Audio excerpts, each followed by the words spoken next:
Welcome to Criminal Psychology. In this video, we dive deep into the mind of a family annihilator, analyzing the web of lies that motivated the crime, the forensic trail that exposed him, and the chilling body language that gave him away before the first body was even found. This is the case of Chandler Halderson.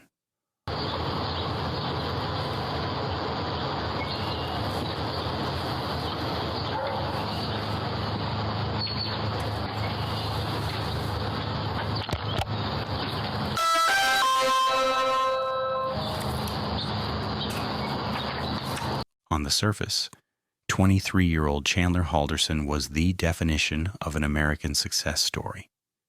He was an Eagle Scout living in the quiet suburbs of Windsor, Wisconsin. To his proud parents, Bart and Krista, he was a driven young professional on the verge of greatness. He told them he was finishing a degree in renewable resource engineering and IT at Madison College. Even more impressive, he claimed to have landed a dream job at SpaceX, Elon Musk's aerospace company, which would soon take him to Florida with a massive salary and a bright future. But there was no degree. There was no job at SpaceX. There was no future in Florida. Chandler Halderson was an unemployed college dropout who spent his days playing video games in his childhood bedroom, constructing a complex alternate reality to deceive the people who loved him most. To understand why this crime happened, we have to look at the psychological machinery behind it. Chandler didn't just tell a lie. He built a simulation. For months, he created dozens of fake email accounts, inventing administrative personas like Aaron Hoover from Madison College and HR representatives from American Family Insurance. He would sit in his room, emailing himself from these burner accounts, and then forward the fake conversations to his father, Bart. He staged payroll errors to explain why he had no money, and even faked a severe concussion, wearing a neck brace to family dinners to garner sympathy and delay his imaginary start date at SpaceX. But Bart Halderson was a smart man. He was an accountant, a man of details, and by June 2021, the administrative glitches preventing Chandler's graduation stopped making sense. Bart decided to bypass the emails and go to the source. On June 29th, 2021, Bart made a phone call that would shatter his son's reality. Now, if you've earned a certificate, say, in that solar program, you said, where does that get requested to? If you earned a certificate? Yeah. I don't see that you earned a certificate. There were no, like, you were talking okay. He called Madison College and spoke to a real employee named Omar Job. In that call, Bart learned the devastating truth. Chandler wasn't a senior, he wasn't even a student. Bart didn't kick him out. Instead, he set up a meeting. He told Chandler that on Thursday, July 1st at 2 p.m., they were going to the college together to fix the transcript issue. Chandler was cornered. He knew that meeting would expose everything.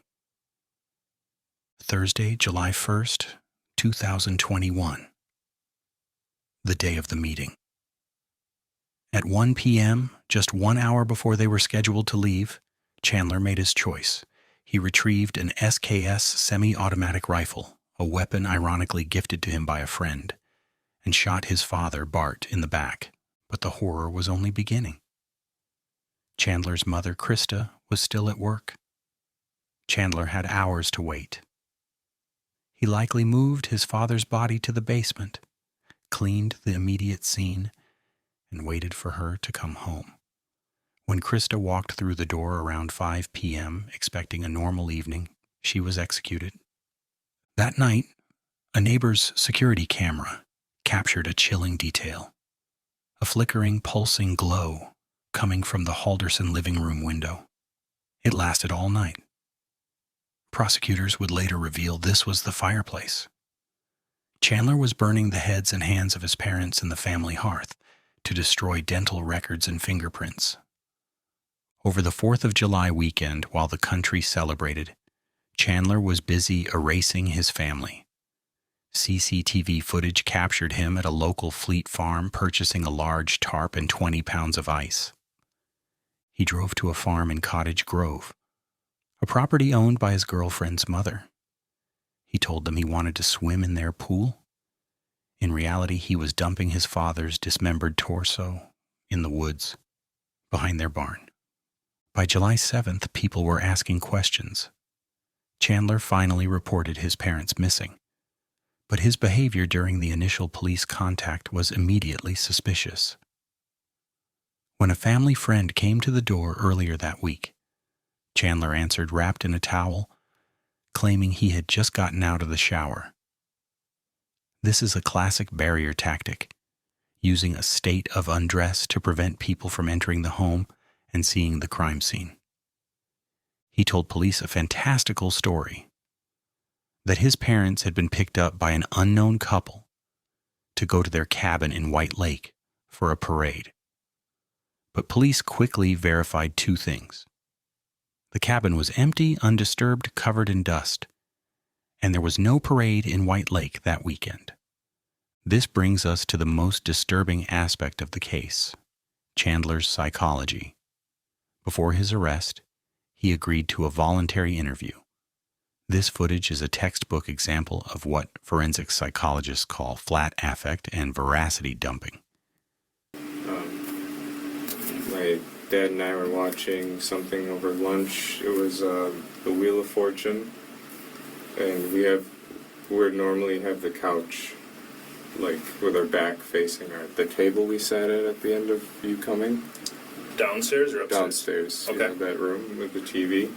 I tossed the ball and I smashed the glass Okay. with the dog's help. That set my dad off, and we tried to clean it up. Okay. I don't know about him, but I got injured. But he was mad. He didn't really talk to me too much that day. Chandler is explaining why he has a limp and why there was blood in the house, a preemptive lie to explain forensic evidence. He claims he was playing with the dog, a ball hit the fireplace glass, and a shard went into his foot. This is veracity dumping, oversharing truthful but irrelevant details to appear cooperative, while avoiding the one big lie. Listen to his verbal slip. Because it was a text, there was no iMessage, so I kind of just left it at that. They're safe, they're alive. Then, While muttering to himself, trying to maintain his story, he says, "They're safe. They're alive. Not I hope they are safe." He speaks in the definitive present tense. Psychologically, this is a form of denial. He is trying to override the reality he knows to be true. Throughout the interview, he shows zero empathy. He doesn't ask the detectives where they are searching. Instead, he complains about a migraine. He complains about cuts on his toes. He positions himself as the victim. This internalized focus is a hallmark of narcissism. When detectives finally tell him that they know the truth about his parents, watch his reaction. I think it's time we start talking about what happened to your parents. Like the truthful version. okay. Okay? So we have 20 pages of writing. We're going to start with a clean white piece of paper for you to start telling the truth. Okay, what? Because listen to me. This is the only chance you're going to have to tell us the truth. Okay. Okay? Listen. I can't tell you what we know, but we know you're not telling us the truth. We know your parents are no longer with us. Okay? And we know the reason why. Okay? You need to tell the truth. Listen. You need to tell the truth about what happened and just tell us why it happened. Okay? If something happened, if you were defending yourself, or if you just got fed up with stuff, you need to tell us the truth. Okay? This is your chance to tell us why. Okay? I'm not BSing you. Okay? So can we do that? Okay, they're okay. Lawyer. I'm sorry. Say it again, Chandler. Lawyer. Okay. Because they're. Okay. You want a lawyer? Yeah, they're okay. Okay. Okay. They're okay. Yeah.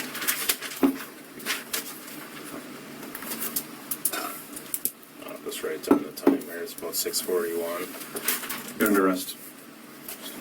There is no shock, no screaming, no tears. He simply stares blankly. The mask doesn't slip. It hardens. He knew the game was over. This is also the time that he got arrested.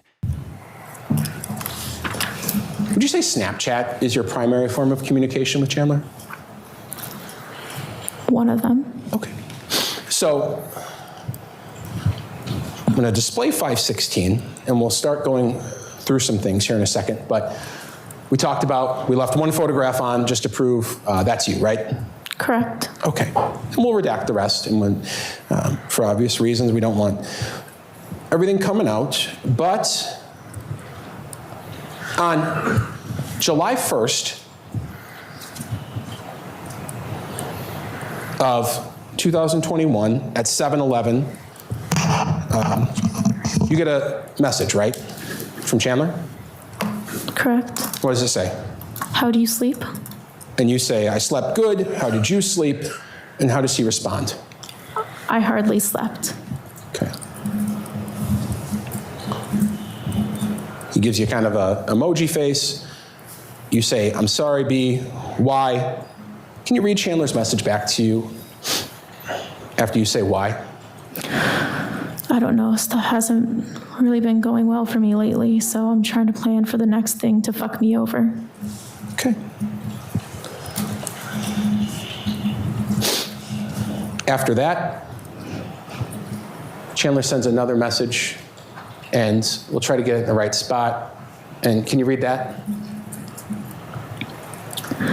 Yeah, I just had a great future planned and it's falling apart. Okay. And you say, no, it's not. You're going to be okay. You're reassuring him. Chandler thought he was a tech genius, but he made a fatal error. He failed to realize that we all leave a digital footprint. His girlfriend, Kat, didn't suspect murder. She suspected he might be cheating. So she checked his location on Snapchat's Snap Map. On the morning of July 3rd, she saw his avatar hovering over a remote spot near the Wisconsin River. She took a screenshot. That single screenshot was the key. After his arrest, police searched that exact GPS coordinate. There, they found Krista Halderson's dismembered remains. Chandler had unknowingly broadcast his disposal site to his girlfriend. And then there were the Google searches. Forensic analysis of his phone revealed that days before the bodies were found, Chandler searched for body found Wisconsin, Wisconsin dismembered body found, and how to clean blood from concrete. It was a digital confession. In January 2022, the trial of Chandler Halderson began. The prosecution laid out the web of lies, the fake emails, the fake job, the fake life. The defense rested without calling a single witness. They knew there was no explanation for the evidence. The jury took just 2 hours to reach a verdict. Guilty on all counts. First-degree intentional homicide, mutilating a corpse, hiding a corpse.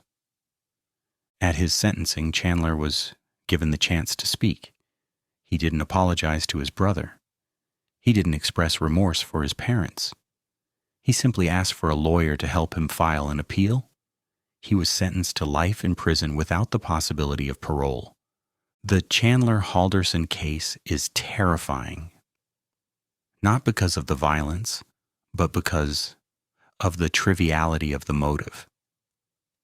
He didn't kill for millions of dollars. He killed because he didn't want to admit he flunked out of community college. He annihilated his family to avoid a moment of awkward accountability. It is a chilling reminder of the dangers of extreme narcissism and the devastating cost of living a lie. Thank you for watching this episode of Criminal Psychology. If you found this deep dive interesting, please hit the like button and subscribe for more forensic analysis. Stay safe and always verify the truth.